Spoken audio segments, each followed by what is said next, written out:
Alas, poor Yorick.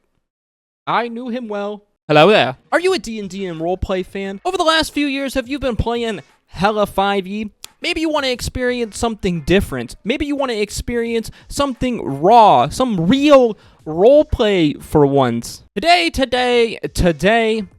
we're talking about Call of Cthulhu, and why you should put down those D20s, pick up some percentile dice, and play some Call of Cthulhu. As always, if you enjoyed the video, learned something new, don't forget to like, comment, and subscribe, and don't forget to hit that tiny bell so my videos go directly into your feed. Let's get right into it, shall we? Call of Cthulhu. Behind D&D, probably the second most popular played role-playing game system, but as we all know, D&D, especially 5e, is super dominant right now.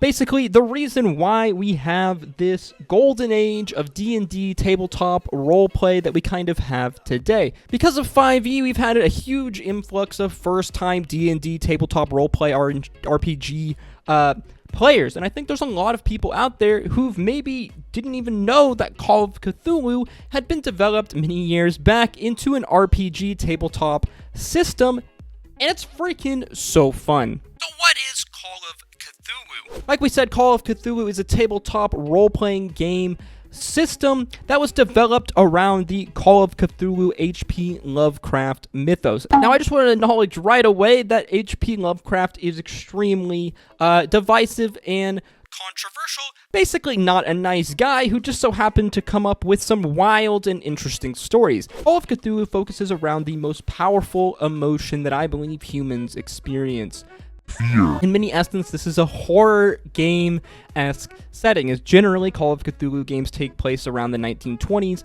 the earliest 20th century, usually in the US or the UK. As opposed to a dungeon master, we have what's called a keeper, and players are referred to as investigators, as that's what they play. They play roles of real, eccentric, usually human beings that investigate this strange Cthulhu occult-esque phenomena. If you are someone who enjoys roleplay and wants a more pure roleplay experience, a game generally less focused around combat, less focused around mechanics, and more focused around discovering and solving problems through roleplay and interacting with one another for a very immersive experience, then Call of Cthulhu is right up your alley. One of my biggest issues with 5e, if you watched our Steal from Pathfinder video, is that a lot of times I feel like combat in 5e is really feast or famine. I can either feel like I'm extremely immersed in the combat, or I could really just feel like,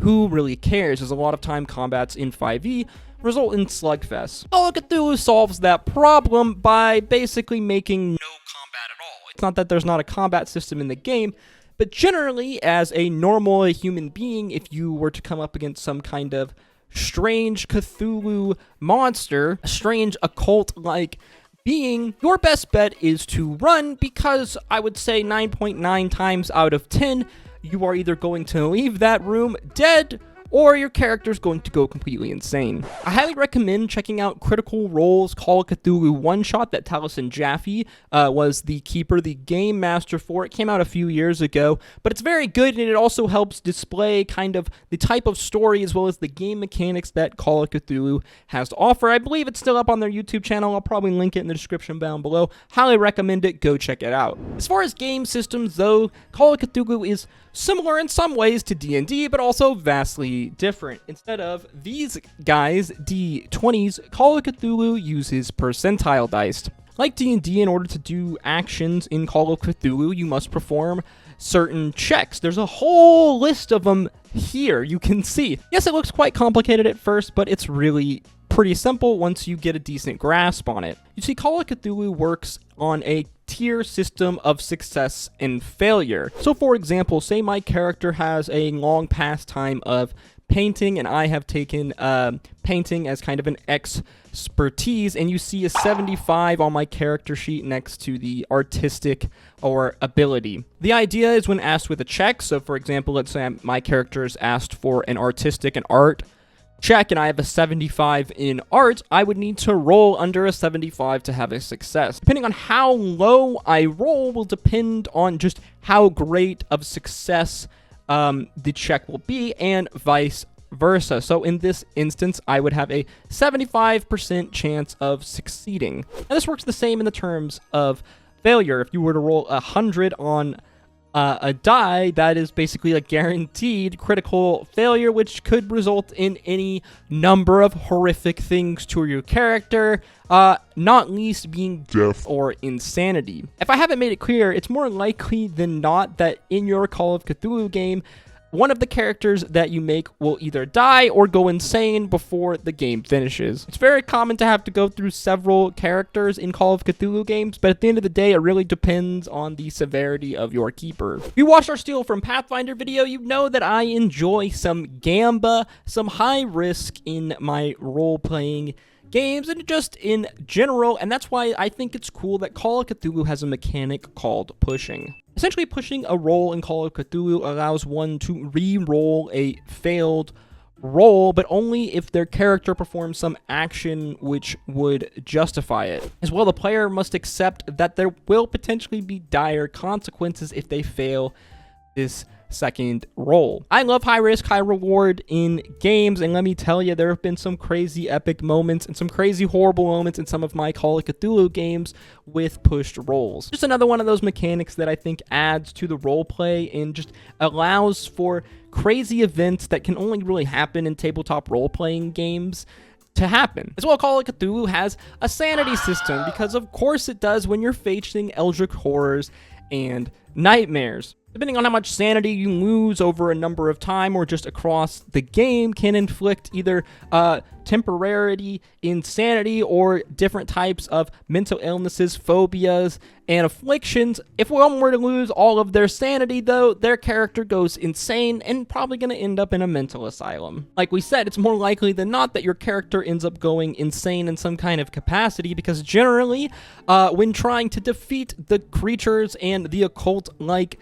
mythos of Cthulhu, more likely than not, one is going to have to sacrifice some of that sanity to gain a portion of power that can be used to defeat these eldritch nightmares. Like we said as well, combat is essentially non-existent in Call of Cthulhu. There is a combat system. You can shoot guns and wield weapons, but generally they're really only effective against other humans that you were to encounter. So yes, no longer will a good hour plus of your sessions be filled with combat. Instead, that's more hardcore roleplay, baby. It's not to say that Call of Cthulhu is unique in being a horror game. You can create horror in your D&D and your D&D 5e game. I think that Curse of Strahd does a really good job in introducing and kind of creating this element of fear, of horror. But there's something unique about the way that Call of Cthulhu, in my opinion, is able to put the player into this horror mindset and narrative. And I think a big idea on the fact that you are just essentially a normal person, someone that has their own everyday life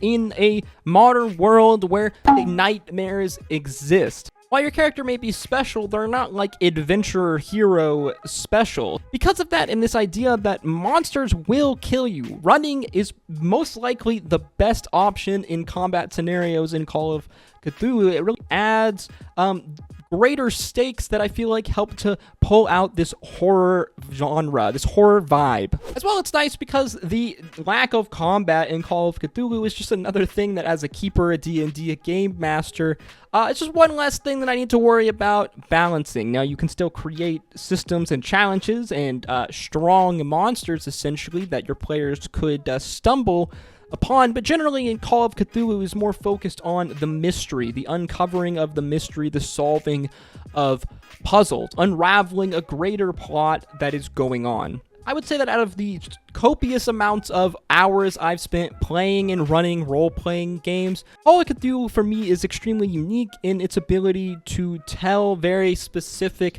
type of stories. If you're a horror buff like me and you like horror vibes and kind of thriller, suspense stories, strange stories of the occult, Cthulhu mythos, and just mind-bending monsters, then Call of Cthulhu is definitely for you. With all this love out here for D&D 5e and all these new players introduced to role-playing games, I highly recommend to you guys to check out some other tabletop role-playing games outside of 5e, especially if you're starting to feel really bored with 5e. As well, like we said, if you're curious about Call of Cthulhu, I highly recommend going and watching Critical Role's Call of Cthulhu one shot over on their YouTube page. Super good story, super good stuff, classic Critical Role content. I really do think it shows just exactly what I mean when I say that Call of Cthulhu has this ability to tell a very unique kind of story in a roleplay environment. As always, guys, if you enjoyed the video, learned something new, make sure you like, comment, and subscribe. Let me know in the comments down below. Have you tried Call of Cthulhu and do you enjoy playing it? I've met so many people who have heard of the game, but they've never played it. And I always really enjoy sharing Call of Cthulhu games and one-shots with new players because I really do feel like it is quite a unique and different experience from D&D. So it's really fun when people have only played D&D and you show them Call of Cthulhu. Always, guys, I hope to see you in the next one. Stay safe out there. Of Auto.